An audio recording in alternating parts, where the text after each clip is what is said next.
J'espère que vous allez bien, j'espère que vous vous portez bien. C'est aujourd'hui donc le jour tant attendu pour l'ouverture de la foire internationale, de la foire intra-africaine, la quatrième édition de la foire commerciale intra-africaine organisée en Algérie par des organismes panafricains, par des organismes liés encore une fois à l'Union africaine. Il s'agit de la Commission de l'Union africaine et le secrétariat de la zone de libre-échange continentale africaine, ainsi que la fameuse banque africaine import-export, Afreximbank. L'Algérie accueille cet événement continental très important, au cours duquel, encore une fois, plus de 1600 exposants, jusqu'à 2000 exposants sont attendus, 35 000 visiteurs et des délégations et des opérateurs économiques issus de 75 pays sont attendus à Alger pour essayer de parler et de négocier des accords et des marchés d'une valeur de 44 milliards de dollars. C'est très important, cette foire qui sera inaugurée, donc a été normalement au cours de, là nous sommes au moment où nous diffusons cette émission, elle était en cours d'inauguration par le président de la République, Abdelmajid Tebboune. Mais bon, l'Afrique, il est temps de parler de l'Afrique et de l'Algérie. Il est temps de parler de l'Afrique et de l'Algérie et temps de remettre, je pense, de débattre, même pas de remettre en cause. Avant de remettre en cause, il faut d'abord débattre. Après le débat, on fait le constat. Mais quand on est honnête et intègre, à la suite du constat, il faut procéder à des remises en cause pour corriger des erreurs, des bêtises et à adopter une nouvelle approche pour défendre, pour réaliser des objectifs de performance. L'Algérie a toujours été le phare de l'Afrique. Nous sommes un pays leader du panafricanisme. Des années 60, 70 jusqu'aux années 80, l'Algérie a soutenu économiquement, financièrement, y compris par la formation militaire et les armes. Et c'est tous les pays africains qui luttaient pour leur indépendance. Nous avons formé des élites dirigeantes africaines. Nous avons été aux côtés des pays africains. Nous n'avons jamais cessé, durant 3 décennies, à être panafricains. La décennie noire a provoqué une catastrophe en Algérie, son recul sur la scène africaine. Avec le début des années 2000, le président Abdelaziz Bouteflika, de 2000 à 2010, on est revenu sur la scène africaine avec le Nigeria et l'Afrique du Sud. Et on a été l'un des piliers du panafricanisme, du retour de l'Afrique sur la scène internationale. L'Afrique qui revendique un siège permanent au niveau du Conseil de sécurité de l'ONU, l'initiative du G20, la présence de l'Afrique au G20 et au G7, l'initiative du NEPAD, la coopération Sud-Sud.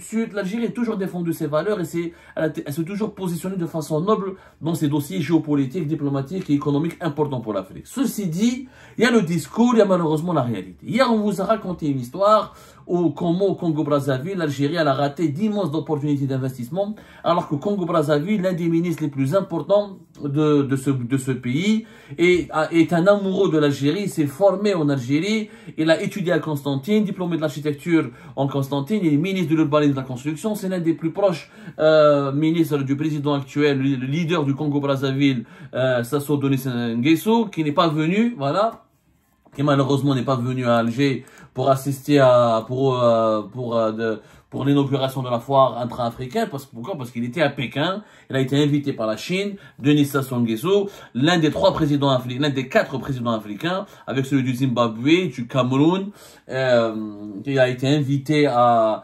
la fameuse célébration et fête de commémoration de la fête de la victoire de la Chine pour la fin de la Deuxième Guerre mondiale, une cérémonie fastueuse, prestigieuse, de très haut niveau avec la présence de très grands chefs d'État et la présence de Denis Sassou Nguesso démontre que le Congo-Brazzaville est un pays important.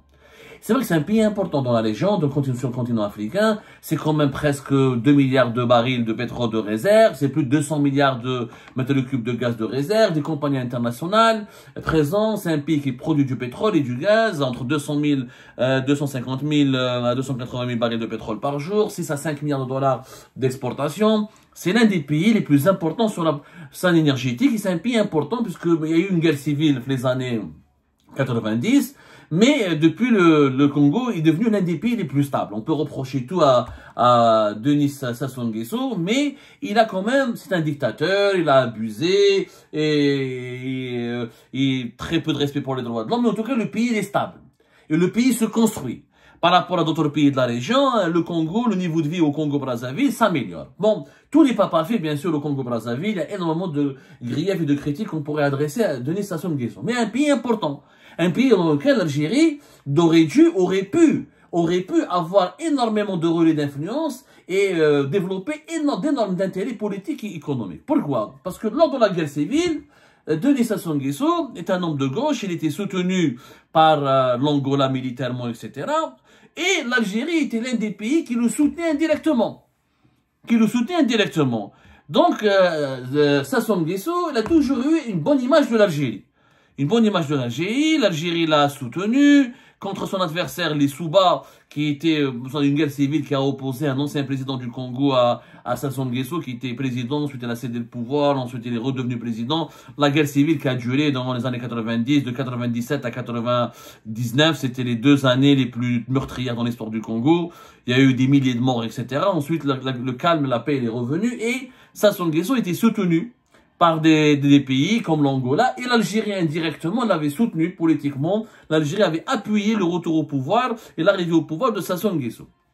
Donc, je vais vous raconter aujourd'hui comment l'Algérie aurait pu devenir l'un des plus importants producteurs de pétrole au Congo-Brazzaville. Et elle aurait pu hériter ou prendre possession d'actifs pétroliers très importants au Congo-Brazzaville. Et la Sonatrach a raté un énorme deal.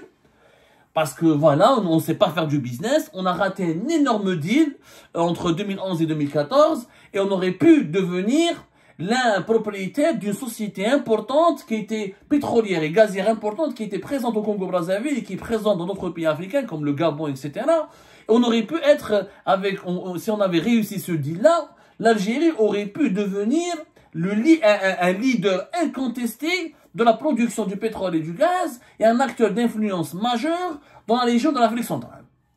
Cette histoire, elle tourne autour d'un personnage français que les Algériens et les Algériens ne connaissent pas, sauf l'élite. Un certain Jean-François Hénin. Jean-François Hénin, c'est un homme d'affaires français. Il est âgé aujourd'hui de 81 ans. C'est un ancien de la vie. Il est très connu dans le domaine des finances. On appelait durant les années 80, dans les années 80 et jusqu'au milieu des années 90, il était surnommé le Mozart de la finance. C'est un ancien haut responsable d'une grande banque française qui s'appelle Crédit Lyonnais. Et on l'appelait le Mozart de la finance parce que c'était un as dans les finances, dans les montages financiers, dans les investissements financiers, etc. Même si il a commis pas mal de conneries. Par exemple, il est cité dans l'affaire Executive Live. C'est une affaire qui a défrayé les chroniques dans les années 90 aux États-Unis parce que il s'agit d'une compagnie d'assurance privée qui a été rachetée qui a fait faillite, alors qu'elle avait été rachetée en partie par le Crédit Lyonnais, mais ils l'ont racheté avec une société écran pour 750 millions de dollars. Il y a eu une grosse banqueroute, il y a eu une faillite financière, une mauvaise gestion, et l'affaire a été ultra médiatisé dans les années 90. Et d'ailleurs, Jean-François Hénin, depuis cette affaire Executive Live, il a quitté le secteur des finances. Mais auparavant, c'était un homme très influent. Il a travaillé pour des groupes importants qui étaient le groupe Thomson, qui sont devenus le groupe Thales. Il a travaillé ensuite pour le Crédit Lyonnais. À la suite de son grande expérience dans le domaine des finances, après sa mésaventure aux États-Unis d'Amérique, il décide de se lancer tout seul. Quand il a quitté le Crédit Lyonnais, où il était l'un des responsables du Crédit Lyonnais, je résume un peu son parcours, sinon je vais m'attarder. Sa vie est un film. Jean-François Hénin, sa vie est un véritable film. En tout cas, c'est l'un des plus brillants cerveaux de la finance en France. Il quitte en 1994, il a essayé de fonder une société spécialisée dans les finances qui s'appelle Altus Finance. Ensuite, il décide, à la suite de ce qui s'est passé aux États-Unis d'Amérique avec le Crédit Lyonnais, etc. Il a été même condamné en 2020, en 2006, etc. Il s'éloigne des finances, Et au milieu des années 90, il achète une ancienne filiale au Crédit Lyonnais qui s'appelle Eau et Électricité de Madagascar. Eau et Électricité de Madagascar. C'est une société qui était basée au Madagascar, qui était filiale du Crédit Lyonnais et qui était spécialisée dans plusieurs investissements dans l'agroalimentaire et le vin, notamment l'agroalimentaire et le vin. Ensuite, elle s'est lancée dans l'exploitation des ressources naturelles. Le grand coup de cette société, c'est qu'elle a acheté, au milieu des années 90, plus exactement en 1995, elle a Électricité Eau de Madagascar, elle a acheté un ancien groupe familial français qui s'appelle Morel et Prom. Morel et Prom. Je dis bien Morel et Prom. Ben, vous ne la connaissez pas, Morel et Prom. Morel et Prom, c'est un ancien groupe familial qui date du 19e siècle et qui était basé à Bordeaux. C'est une maison de commerce. Ils étaient spécialisés dans le commerce des produits exotiques, des produits alimentaires, dans le commerce entre l'Afrique et l'Europe, donc l'Amérique latine, etc., les Caraïbes et l'Europe. Ils étaient basés à Bordeaux. Elle a une histoire un petit peu complexe et difficile parce qu'elle a été fondée par deux grandes familles françaises et qui s'est enrichie grâce aussi au commerce et se sont beaucoup appuyés sur l'esclavage pour faire leur commerce. En tout cas, c'était une maison de commerce très très puissante, très très riche. Surtout spécialisée dans le commerce du vin. Ils avaient beaucoup de châteaux de production, de beaucoup de grandes sociétés de production de vin en France, etc. Ils ont fait leur fortune dans le vin, ensuite dans certains produits agricoles exotiques qui venaient d'Afrique ou d'Amérique latine. Et ils possédaient beaucoup de châteaux spécialisés dans le vin bordelais, le vin de luxe, c'est-à-dire le vin qui est très cher, qui est très luxueux, qui est très demandé par une certaine clientèle aisée. Hadi Morel et Prom a été ensuite donc acheté par Eau et Électricité de Madagascar. Quand elle était dirigée par ce fameux homme d'affaires français, monsieur Jean-François Hénin. Jean-François Hénin, avec Morel et Prom, il va se spécialiser dans la production des hydrocarbures. Comment? Grâce à ses connaissances et à sa proximité avec les présidents africains, notamment les Bongo au Gabon et Sassou Nguesso au Gabon, au Congo-Brazzaville, il va prendre des permis d'exploitation et d'exploration pour gérer, pour découvrir, pour explorer des gisements de pétrole ou de gaz. Donc, il va prendre un gisement important au Congo-Brazzaville. Un gisement très important. À l'époque, on soupçonnait que rien que ce gisement qui a été pris par Morel et Prom, on disait qu'il y avait 3 milliards de barils de pétrole. Bon, c'était très exagéré, il n'y avait pas 3 milliards de barils de pétrole. En tout cas, il y avait, au Gabon comme au Congo-Brazzaville, ils ont pris le contrôle de l'extraction du pétrole. Et il avait racheté une ancienne concession qui appartenait à une ancienne société française qui s'appelle Elf, qui a fondu plus tard et qui est devenu le groupe Total. Donc, il a commencé à exploiter le pétrole et le gaz depuis le milieu des années 90 jusqu'aux années 2000. Et Morel et Prom, voilà, le Jean-François Hénin, il s'est un petit peu, il a commencé à vieillir, etc. Il a commencé à prendre de l'âge, il a fait sa fortune, etc. Il voulait se diversifier. Il cherchait un repreneur à Morel et Prom. Il voulait quitter un petit peu le domaine des hydrocarbures, etc. et aller vers d'autres investissements. Vous savez, les hydrocarbures, c'est extrêmement lourd. Et puis, les présidents africains, Sassou Nguesso, lui avaient demandé, il a dit, écoute, trouve-moi des investisseurs étrangers. Il voulait travailler sur son image. Sassou Nguesso ne voulait pas paraître comme étant, parce qu'il avait l'image de la France-Afrique, du pion de la France, du président, du dictateur qui a vendu la souveraineté de son pays à la France et qui était trop proche de la France, ou trop proche même de certains mercenaires. On disait à l'époque que des mercenaires sud-africains, c'est eux qui ont combattu pour lui, pour le remettre au pouvoir. Donc Sassou Nguesso voulait travailler sur son image. Donc il voulait que son pays s'ouvre aux grands investisseurs étrangers, que ce soit les Américains, les Anglo-Saxons, les Asiatiques, pour faire du Congo-Brazzaville un pays influent, un pays prospère, et pour retravailler et pour embellir son image. Donc, Jean-François Hénin, et il a eu l'idée, il s'est dit, en Afrique, ce serait bien que le Congo s'ouvre et travaille son image panafricaine. Le seul pays, la seule société qui peut venir au Congo exploiter et investir dans les ressources des hydrocarbures du Congo-Brazzaville, c'est la Sonatrach. La plus grande société de pétrole et de gaz en Afrique, c'est la Sonatrach. Sonatrach, c'est numéro 1. Elle a du savoir-faire, elle a de l'expertise, elle a de l'histoire, elle a du prestige, etc. Et Morel et Prom, elle voulait vendre.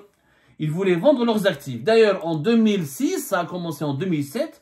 En 2007, Morel et Prom, ils ont vendu leurs actifs congolais à l'INI Congo pour un montant de 1,4 milliard de dollars. C'était le 29 mai 2007.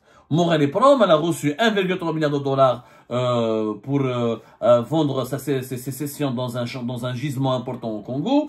Et elle a reçu comme une plus-value, comme on va dire, comme une enveloppe supplémentaire de 32,3 millions de dollars d'intérêt sur la somme. C'est-à-dire, Eni, elle a rajouté 32 millions de dollars pour pouvoir se positionner et convaincre Morel et Prom de lui vendre ses actifs dans le pétrole au Congo. Mais, après 2007, Morel et Prom, ils ont gardé quelques participations dans plusieurs gisements. Par exemple, ils ont gardé 15% dans un gisement qui est situé dans Kwilu, en Congo. 49% l'exploration dans un autre gisement qui est situé à Numbe. Donc, ils ont gardé d'autres actifs. offshore et onshore. Le Congo est essentiellement produit depuis l'offshore, son pétrole et son gaz, mais il y a aussi des zones onshore, c'est-à-dire des zones sous terre, pas en mer, où il y a du pétrole et du gaz. Donc, après Eni, Morel et Prom, Jean-François Hénin, il s'est dit, pourquoi pas, je revois l'Algérie.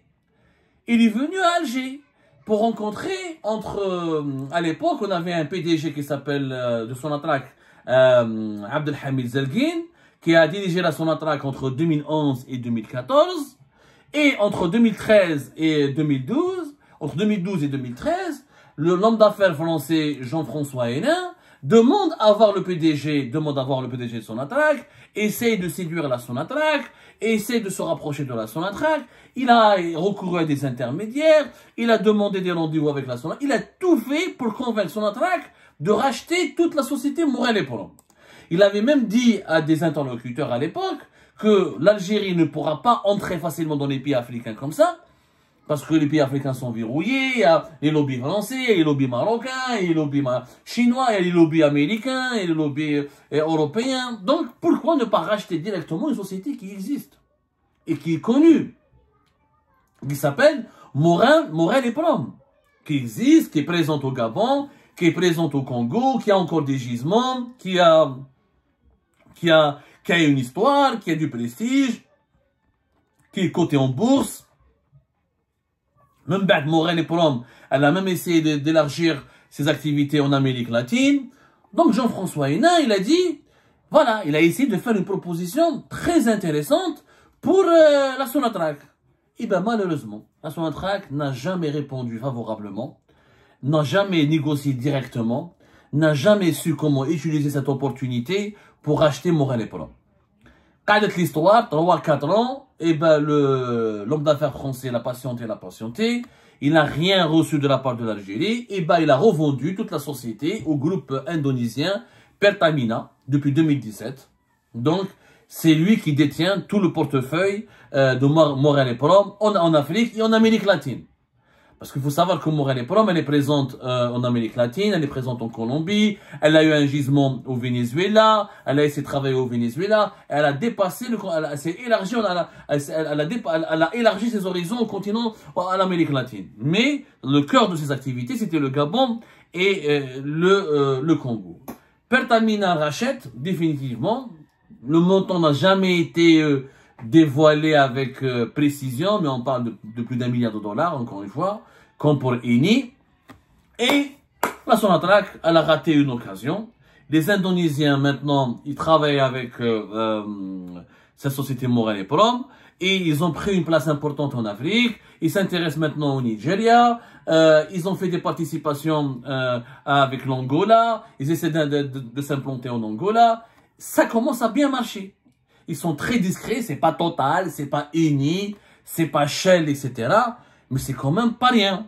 Morel et Prom, elle vaut jusqu'à 7, aujourd'hui encore, elle vaut presque 1 milliard d'euros. Son chiffre d'affaires, il est de plus de 600, presque 700 millions d'euros depuis 2023. Donc c'est une société qui a de l'histoire, qui avait des actifs. Imaginez si la Sonatrach avait accepté la proposition de Jean-François Hénin, qui aimait l'Algérie, qui respectait l'Algérie, et qui a voulu, avant de se retirer, céder la place à l'Algérie. Et lui, Jean-François Hénin, a tout fait pour que l'Algérie achète Morel et Prom. Mais malheureusement, l'ancien PDG de Sonatrach, Zelgin, était, voilà, faut dire la vérité, il était nul, il n'a pas compris, il n'a pas senti l'opportunité, parce que c'est un rentier, je suis un employé de l'État, la Sonatrach marche bien, pourquoi aller à l'étranger encore, pourquoi aller en Afrique, et puis les Algériens, c'est ça notre problème, on a nargué l'Afrique. On pense que l'Afrique, il faut faire uniquement de la politique avec l'Afrique. L'Afrique, on leur parle que de politique, d'impérialisme, de terrorisme, que du Sahara occidental, que de l'Union africaine, que de politique. On n'a jamais su identifier les vrais enjeux de business sur le continent africain. Vous imaginez aujourd'hui, si on était présent au Congo avec Morel et Prom, c'est la Sonatrach qui s'était implantée au Congo et au Gabon, on aurait eu un lobby extrêmement fort. Non seulement on peut dégager, on peut gagner de l'argent, on peut gagner des centaines de millions de dollars, on aurait créé, l'Afrique centrale c'est une région stratégique, depuis le Congo-Brazzaville et le Congo, on aurait pu s'implanter dans d'autres pays de la région qui m'a l'Angola. où il y a du pétrole et du gaz, on aurait pu proposer une expertise, on aurait pu explorer de nouvelles ressources, on aurait eu accès à des sources d'énergie importantes. On ne serait devenu, la Sonatrach serait devenue non seulement un acteur énergétique mondial de premier plan.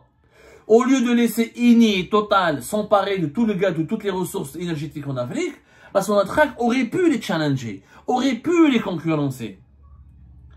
Et ce dossier Morel et Prom a été un échec total. Un échec, c'est un échec, un gâchis. Le monsieur, il voulait venir à Alger. Il voulait vendre à la Sonatrach. Il a demandé à voir le petit Sonatrach. Il a demandé à voir les autorités algériennes. On ne l'a jamais pris au sérieux. On ne lui a jamais répondu. On ne lui a jamais fait une offre satisfaisante. Et ben, les Indonésiens se sont saisis de l'affaire. Aujourd'hui, les Indonésiens sont en train de devenir un acteur extrêmement influent sur la scène énergétique africaine.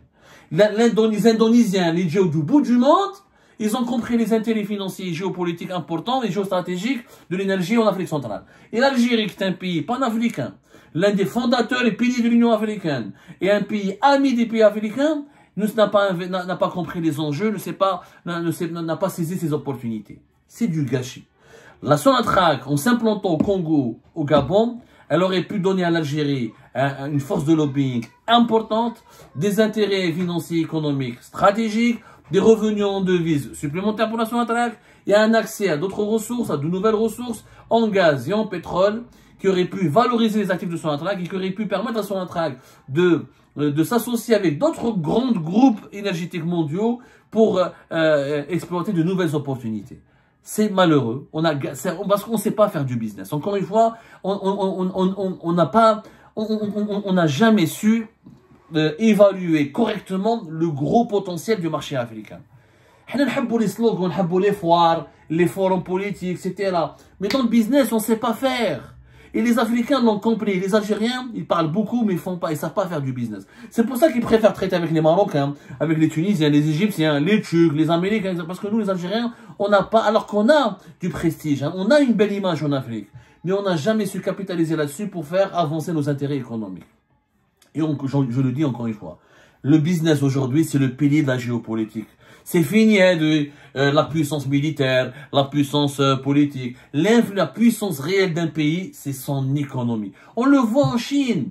Regardez comment la Chine, comment elle a commémoré les 80 ans. Le défilé militaire est impressionnant. Mais c'est grâce à sa puissance économique que la Chine a rayonné. Sinon Poutine, ou le président de l'Inde, ou le président de la Corée du Nord, ils ne seraient jamais partis à Pékin. S'ils n'ont pas compris, mais avec la Chine, ils ont des intérêts économiques et financiers importants. On est en termes d'échange, en termes d'investissement, en termes de transactions, en termes de vente et d'achat de matières premières ou de produits finis. C'est l'économie, le business qui détermine aujourd'hui la grandeur et le niveau d'influence d'un pays.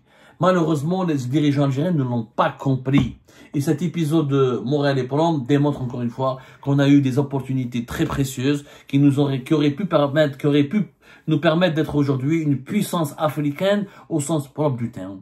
Des opportunités que nous n'avons pas exploitées parce que nos dirigeants, encore une fois, ne savent pas faire du business, ne comprennent pas les intérêts économiques sur le continent africain et ils ont une vision très réductrice, pour ne pas dire méprisante de nos compatriotes africains. Ils pensent que les Africains on leur parle que de politique. Ils n'ont pas compris que les pays africains, c'est les futures puissances émergentes de demain.